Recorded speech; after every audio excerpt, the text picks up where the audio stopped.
अवधूत चिंतन श्री गुरुदेव दत्त श्री स्वामी महाराज की जय। सर्वांना श्री स्वामी समर्थ। तुम्ही जर चॅनलवर नवीन असाल तर चॅनलला नक्की सबस्क्राईब करा।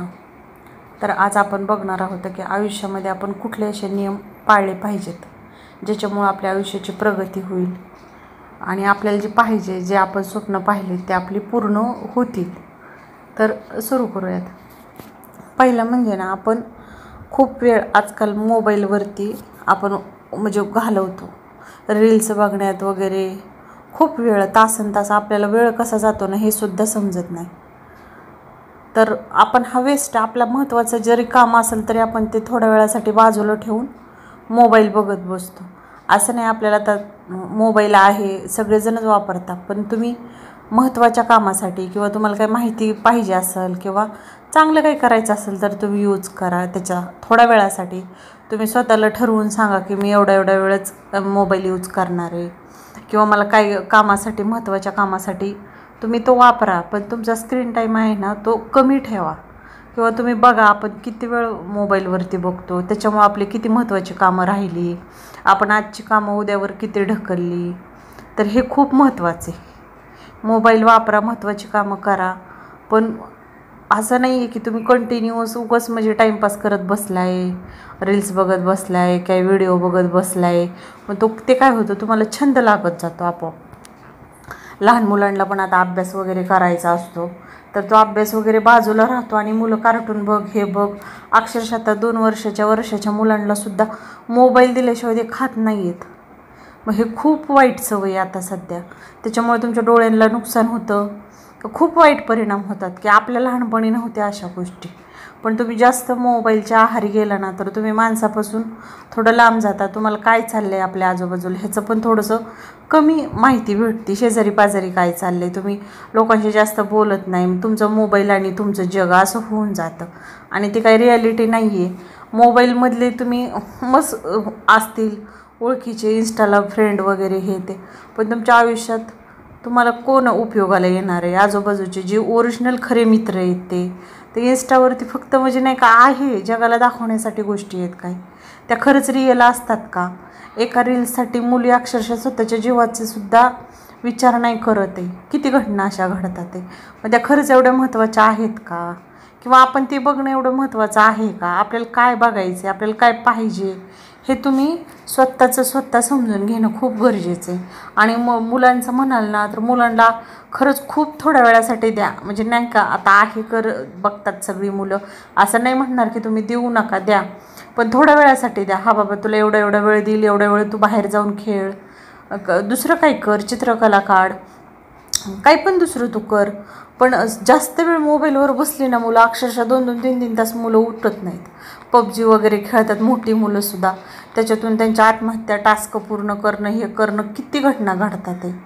मग हे खूप म्हणजे भयानक आहे हे मोबाईलचं व्यसन, आणि ते सुटत नाही। दारू आणि म्हणजे दारू तरी एखाद्या वेळेस सुटेल, पण मोबाईलचं व्यसन सुटणार नाही असे। तर मग ही एक गोष्ट आपण लक्षात ठेवली पाहिजे। किंवा घरात तुम्ही सगळी माणसं बसलेला आहात तेव्हा सगळ्यांचे मोबाईल बाजूला पाहिजेत, तुम्ही एकमेकाशी बोला, दिवसभर काय चाललं आहे, आपल्या मुलांच्या आयुष्यात काय चाललं आहे, आईवडिलांचं काय चाललं आहे, तुम्ही बोलणं खूप गरजेचं आहे। आजकाल कसं झालं आहे, घरामध्ये सगळ्यांकडे आपापले स्मार्टफोन आहेत, सगळ्यांनी आपापल्या हातात घ्यायचं आणि बसायचं, जेवताना पण मोबाईल, सगळ्या गोष्टीत मोबाईल लागतो। मग ह्या गोष्टी तुम्ही थोड्याशा फॉलो करू शकता। आणि मग अजून दुसरी महत्त्वाची गोष्ट म्हणजे की नाही, आपण म्हणू नाही का अजून खूप आयुष्यात माझ्या वेळ आहे, तुम्हाला काही तुमचं ध्येय पूर्ण करायचं असेल, तुम्हाला काय कुठली पण गोष्ट तुमच्या आयुष्यात चांगली पॉझिटिव्ह करायची असेल तर आपण काय म्हणतो, हाय ना अजून खूप वेळ आहे, पण असं म्हणताना आपल्या आयुष्याचा निम्मा काळ कसा सरून जातो समजत नाही। आणि त्या टप्प्यावर आल्यावर कळतं हा आपल्याकडून खूप वेळ महागा गेला किंवा खूप काळ आपलं उलटून गेला, आणि आता आपण अशा परिस्थितीत आहे की म्हणजे नाही का आपल्याला मागचं पण समजत नाही काही आणि पुढचं पण नाही समजत। त्यामुळे तुम्ही वेळेतच सतर्क व्हायचं आणि आपल्याला काय पाहिजे त्या गोष्टीवरती फोकस करायचं। लोक काय म्हणतील, हे पण एक महत्त्वाचं आहे. आपण लोकांच्या म्हणजे नाही का लाजनी आपण काही काही गोष्टी करत नाही. बऱ्याचशा गोष्टी आपल्याला करायच्या असतात, पण लोक काय म्हणतील ह्या गोष्टीसाठी आपण खूप आपल्या इच्छा मारतो किंवा आपली जी स्वप्न आहेत ती मारतो. असं नाही करायचं. ते लोक तुम्हाला काही पोसायला येत नाहीत किंवा तुम्हाला काही करायला येत नाहीत. नावं ठेवायला सगळं जग आहे, पण जेव्हा तुम्ही तुमच्या कुठल्या पण क्षेत्रात सक्सेस व्हाल ना, तेव्हा तीच लोक तुम्हाला विचारायला येतील की तू काय केलं होतं. त्याच्यासाठी तुम्ही लोकांकडे विचार करत बसू नका. आपण लोकांसाठी आपलं जीवन नाही आहे, आपल्यासाठी आपलं जीवन आहे. फक्त आपण आपल्याशी प्रामाणिक राहायचं.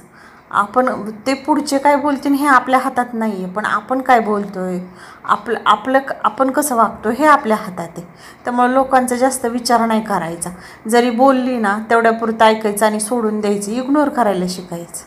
ह्या पण खूप महत्त्वाच्या गोष्टी आहेत. आणि माणसं आजकाल कसं म्हणतात म्हणे नाही का, पैसा म्हणजेच काही सगळं आहे का, किंवा पैशाची काय गरज आहे नाही का, असे खूप म्हणजे खूप लोक सांगतात. पण तुम्ही विचार करा, पैशाशिवाय खरंच काही गोष्टी होतात का हो? तुम्ही साधा भाजीला गेला तरी तुम्हाला तिथं कोण फुकट भाजी देईल का?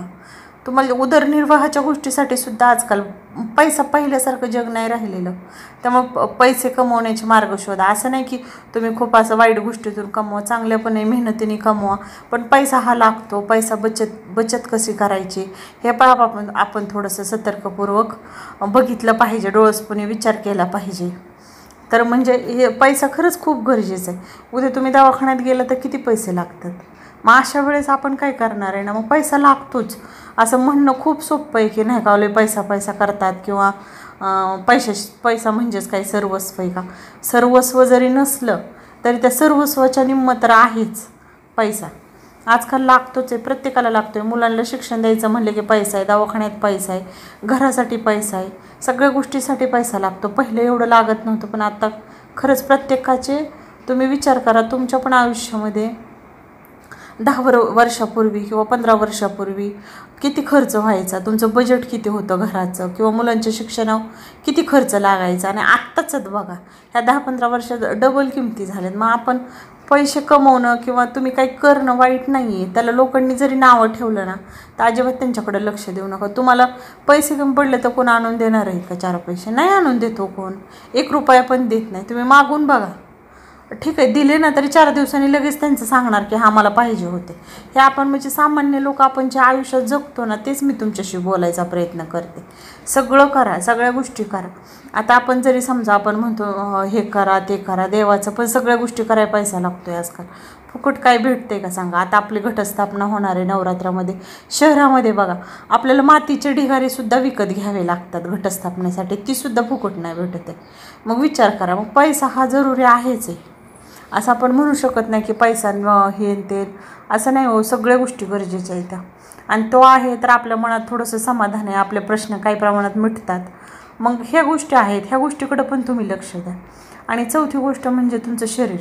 सगळ्यात महत्त्वाचं ना आपलं शरीर आहे.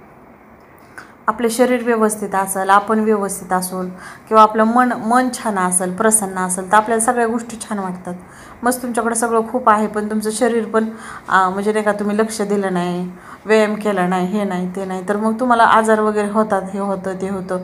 किंवा खाण्याकडे थोडंसं दुर्लक्ष केलं, काही पण खाल्लं जंक फूड वगैरे, आजारी पडता. तर मग ह्या गोष्टी तुम्ही फॉलो करू शकता. तर ह्या खरंच खूप मोठ्या समस्या आहेत, वाटतात तेवढ्या सोप्या नाही आहेत. तुम्ही फक्त स्वतःच्या आयुष्याचं निरीक्षण करा. हे 4 गोष्टी खूप महत्त्वाच्या आहेत. पहिली गोष्ट म्हणजे नाही का, आपण मोबाईल एक व्यसन आहे. दुसरी गोष्ट म्हणजे लोक काय म्हणतील ह्याचं पण आपण लय टेन्शन घेतो. आणि तिसरी गोष्ट म्हणजे आपण नाही का, पैसा म्हणजे सर्वस्व आहे का, बोलतो, पण खरं सांगू का, पैसा खरंच गरजेचा आहे. आणि चौथी गोष्ट म्हणजे आपले शरीर. ह्या 4 गोष्टीवर जर तुम्ही आयुष्यात फोकस केला, डोळसपणे बघितलं ना, तुम्हाला खरंच तुमचं आयुष्य खूप खूप सुखी आणि समाधानी होईल. तर तुम्हाला जर माझे असे थोडेसे मोटिवेशनल असतात व्हिडिओ आवडत असतील तर चॅनलला नक्की सबस्क्राईब करा. सर्वांना श्री स्वामी समर्थ.